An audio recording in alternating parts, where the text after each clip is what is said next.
కర్కాటక రాశి వారికి ఈ సంవత్సరం రాజ్యపూజ్యం 6, అవమానం 6. అలాగే ఈ సంవత్సరం ఆదాయం 14, వ్యయం 2. చాలా ఆనందంగా ఉంటుంది. ఆదాయం 14, వ్యయం 2 అంటే ఎందుకంటే ఇది ఎందుకు కలిగింది అంటే గురు బలం వచ్చింది. అసలు మీకు గురు బలం వచ్చి ఎంతకాలం అయిందో, ఎంతో కాలమైంది గురు బలం వచ్చి. ఇప్పుడు మళ్ళా గురువుడు మీకు అనుకూలంగా ఉన్నారు. అయితే మే నెల 1వ తారీఖు వరకు గురుడు 10వ ఇంట సువర్ణమూర్తి, తదుపరి 11వ ఇంట లోహమూర్తిగా సంచారం చేస్తారు.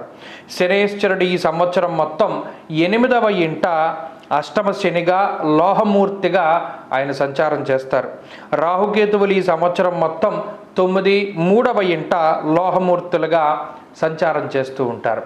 అయితే ఈ సంవత్సరంలో అష్టమ శనేశ్వరుడు భాగ్యరాహు యొక్క దోషాలు ఉన్నప్పటికీ కూడా లాభస్థానమందు గురుగ్రహం తన సంపూర్ణమైనటువంటి శుభ ఫలితాలని ఈ కర్కాటక రాశి వారికి ఆయన అందిస్తూ ఉన్నారు.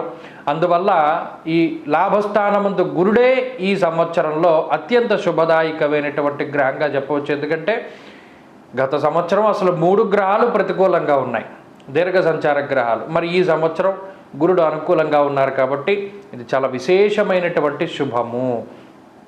పూర్తిగా గురుబలం ఉన్నది. దీర్ఘ సంచార గ్రహాల్లో ప్రతికూలంగా ఉన్నప్పటికీ గురుడు లాభదాయకంగా ఉంటారు కాబట్టి యశోవృద్ధిర్బలం తేజ సర్వత్ర విజయ సుఖం అనేటువంటి శాస్త్రవచనం ప్రకారం కార్యజయము.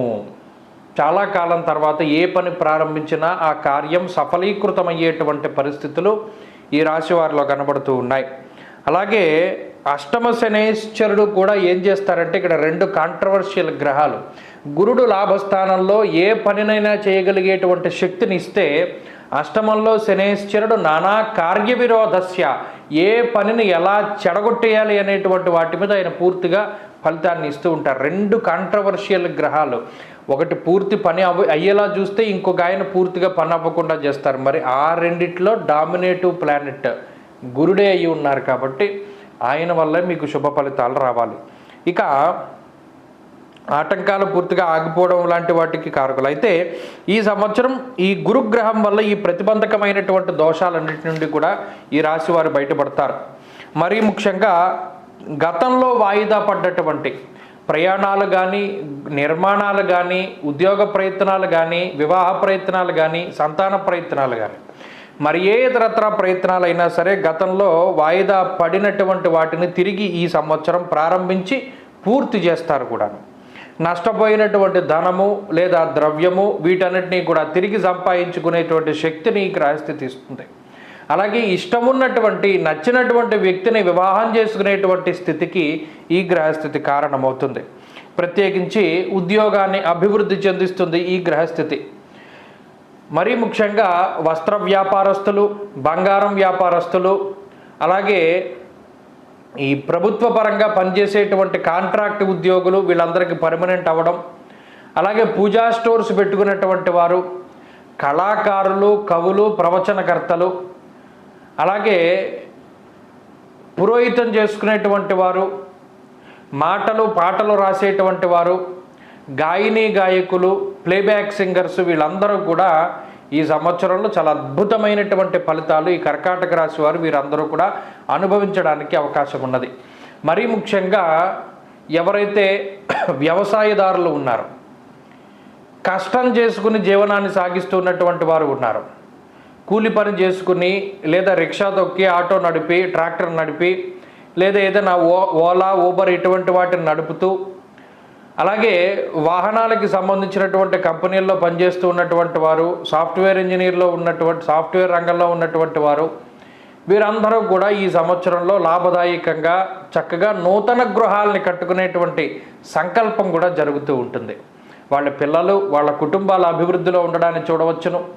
అలాగే ఈ సంవత్సరంలో ప్రత్యేకించి కర్కాటక రాశి వారు ఎవరైతే విదేశాలకి వెళ్ళాలి అనుకున్నారో, విదేశాలకి వెళ్ళి అక్కడ ఇబ్బందులు పడుతూ వారు ఏదైనా సమస్యాత్మకంగా ఉంటే వారికి కూడా ఈ గ్రహస్థితి చాలా అనుకూలంగా ఉండి ఆ సమస్యలన్నింటినీ కూడా తొలగింపజేస్తుంది.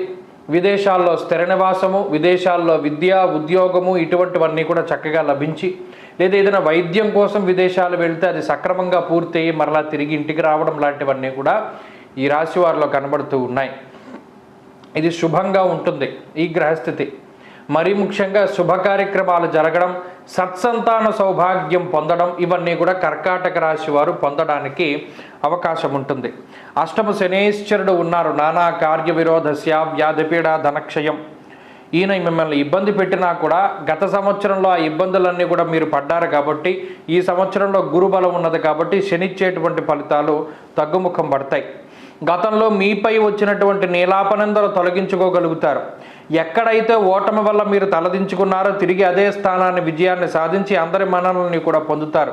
ఉద్యోగము, ప్రమోషన్లు ఆశించినటువంటి చోటికి బదిలీలు జరుగుతూ ఉంటాయి. వ్యాపార లాభం ఉంటుంది. వ్యాపార విస్తరణ, వంశపారంపర వ్యాపారాలు అభివృద్ధి చెందుతూ ఉండడము, ఆ మెడికల్ షాపులు పెట్టుకున్నటువంటి వారు వీరందరూ కూడా అభివృద్ధి చెందుతూ ఉండేటువంటి పరిస్థితులు ఉన్నాయి.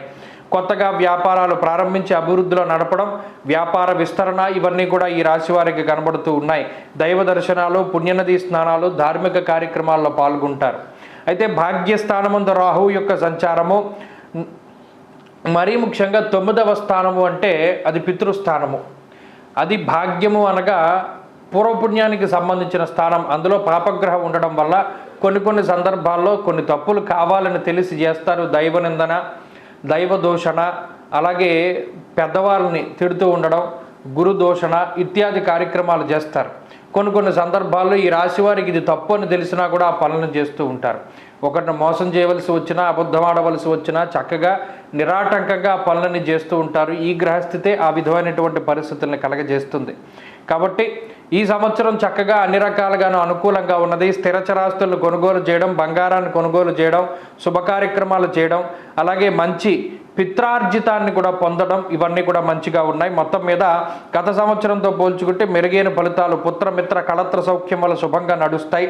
కాకపోతే ఈ సంవత్సరంలో మరింత అనుకూలమైనటువంటి ఫలితాలను పొందడానికి ప్రతి మాస శివరాత్రి నాడు చక్కటి నియమాలని ఆచరించాలి. మాస శివరాత్రి నాడు శివాభిషేకాన్ని జరిపించుకుంటూ ఉండడం చెప్పదగినటువంటి సూచన. నిత్యం పంచాక్షరి మంత్ర జపాన్ని చేసుకుంటూ ఉండాలి. అలాగే ఈ సంవత్సరంలో ఈ రాశి వారికి ఆరాధించవలసినటువంటి దైవం ఈశ్వరుడు. అనుకూలమైనటువంటి వారం బుధ గురువారాలు.